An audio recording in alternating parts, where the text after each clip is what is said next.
una sensación que muchos chicos tienen de confort y comodidad. Hay muchos chicos que están muchas horas a excusas, ¿verdad?, de que es lo único que pueden hacer con las tablets, juegos de video y diferentes plataformas que pueden utilizar a la vez, ¿no? Entonces, obviamente, tenemos un poco de desarrollo de lo que es la inteligencia corporal. Hay muchas acciones que los chicos dejaron de hacer, dejaron los deportes, dejaron el curso de baile, la inteligencia musical, dejaron de hacer ese instrumento que de repente estaban en un conservatorio o tal vez tenían un grupo de amigos con los cuales el uno tocaba guitarra, el otro tocaba batería, el otro cantaba. Entonces hay algunas de las inteligencias que se han detenido y por esto los padres deben no dejar descuidado estas áreas, ¿no?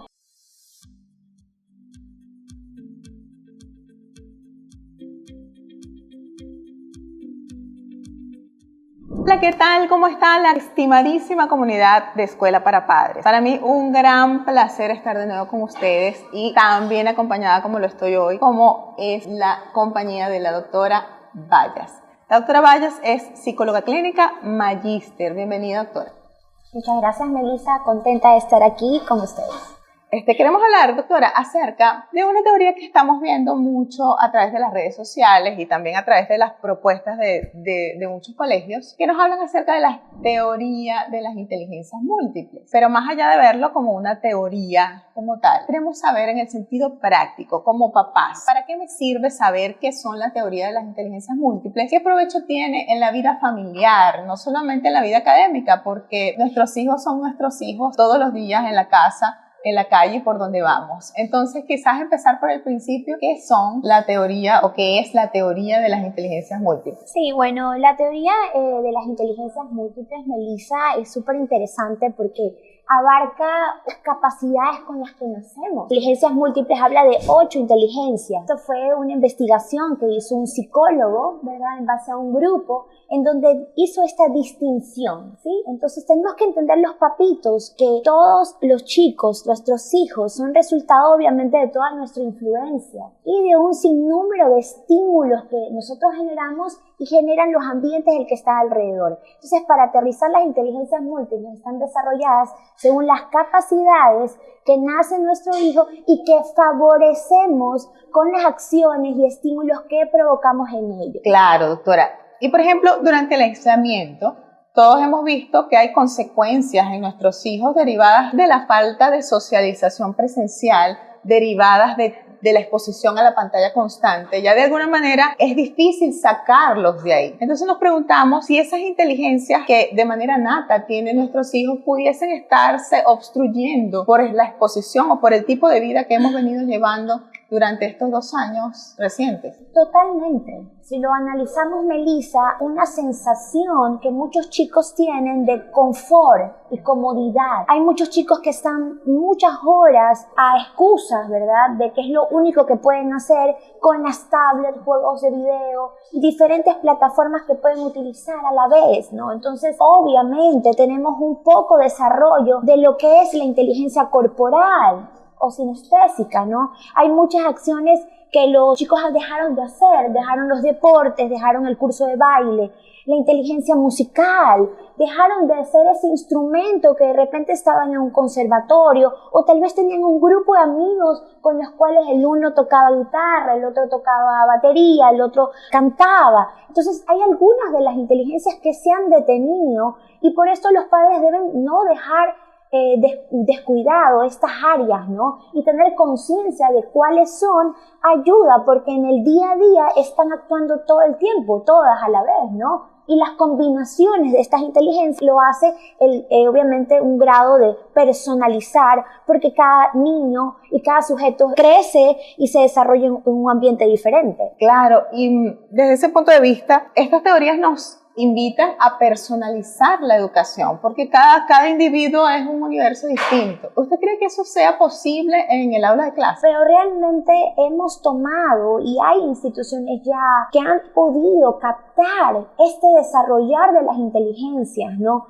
Tenemos colegios, instituciones escolares que fomentan la música como una prioridad, no solo como una materia más del currículum del alumno, sino realmente de fomentar que si eres bueno en eso, lo explotes. Puede ser muy bueno la parte verbal, ¿no? La inteligencia lingüística puede ser explotado. Se descubrió que había una debilidad en lo lingüístico, en lo verbal, en lo letroescrito. Entonces ahí, cuando hay una debilidad ahí, tiene que darse los soportes adecuados para que futuramente no existan malas notas, ¿no? Porque realmente no podemos medir al buen alumno, ¿verdad?, por la nota, y los padres caen en eso, ¿no? Negativamente caen en eso, y el maestro también. Por eso, si lo aterrizamos a las escuelas, podemos decir que todo el ambiente escolar puede favorecer todas las inteligencias, las 8 inteligencias que estamos hablando ahorita. Excelente, doctora. Eso es importante, o sea, creo que para los padres es importante rescatar entonces que antes teníamos calificado como inteligencias,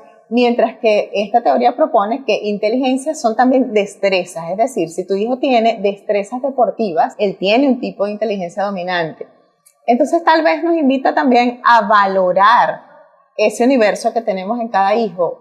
O sea, porque a veces decimos, mi hijo mayor es excelente estudiante, es brillante, saca las mejores calificaciones, pero el segundo, no, él es puro deporte. Y de alguna manera descalificamos al que no tiene las mejores calificaciones, y eso tal vez pudiese tener un impacto en su autoestima o en esa relación entre hermanos o en la relación con sus padres.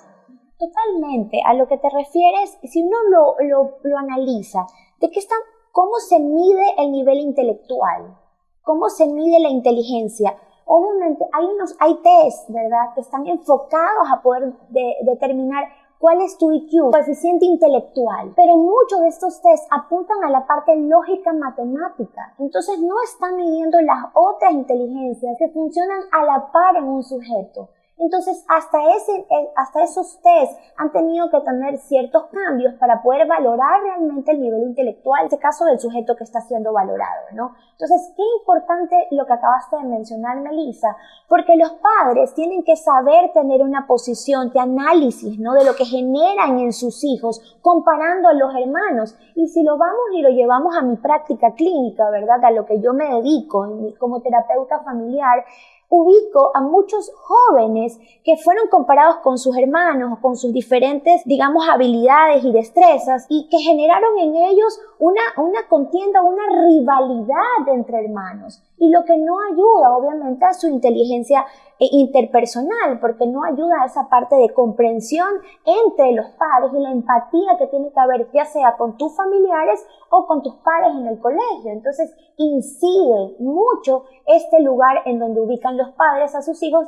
Obviamente en la parte escolar, que es lo primero que miran, es cómo van esas notas, cómo vas logrando pasar el año sin supletorios, cuáles son esas debilidades, ¿no? Entonces ahí van midiendo cuán inteligente es su hijo o no, y eso es un error, Melissa. Doctora, de alguna manera la calificación del padre o los adjetivos que utilizamos, aunque no sean negativos o aunque no sean insultantes del todo, marcan esa autoestima del niño. Por ejemplo, otro ejemplo que quiero traer, si el hermano mayor canta, de alguna forma su sombra entorpece el desarrollo del hermano siguiente. Muchas veces el papá dice, no, él canta, o los padres, la familia aplauden al mayor, y el menor crea más bien unas inseguridades que le impiden desarrollarse. Más bien él se va al extremo siguiente, no, yo no canto nada, yo soy bueno en cualquier otra actividad. Creo o sea, lo que quiero rescatar acá es la importancia de la calificación que le damos a los hijos delante de los demás. ¿Cómo puede impactar eso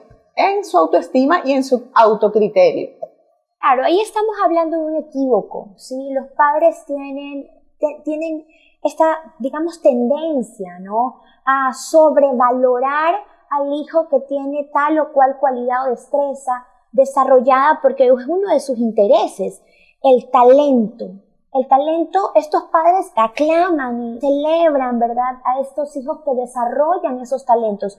Pero ojo, que esto puede ser algo genéticamente heredado, ¿no? Entonces es un orgullo de pertenencia el decir, es que él nació como su abuelo, es que él sacó esto de su abuela. Entonces hay victoria, ¿no? De tener uno de mis hijos sacó esta herencia. Entonces, ahí nosotros tenemos que aterrizar un poquito, papitos, porque no podemos nosotros generar una tensión tan volcada, tan grande a este hijo y opacar al resto. Tenemos que encontrar en cada uno de nuestros hijos sus talentos, sus intereses, sus destrezas y sus capacidades. Y por eso va el desafío realmente diario de los padres, ¿no? En esta paternidad actual, que no es muy fácil, porque tenemos papitos en donde ellos también en sus historias fueron tal vez opacados o fueron de repente muy ensalzados, y por eso ellos hacen también esta acción, Melissa. A veces son acciones totalmente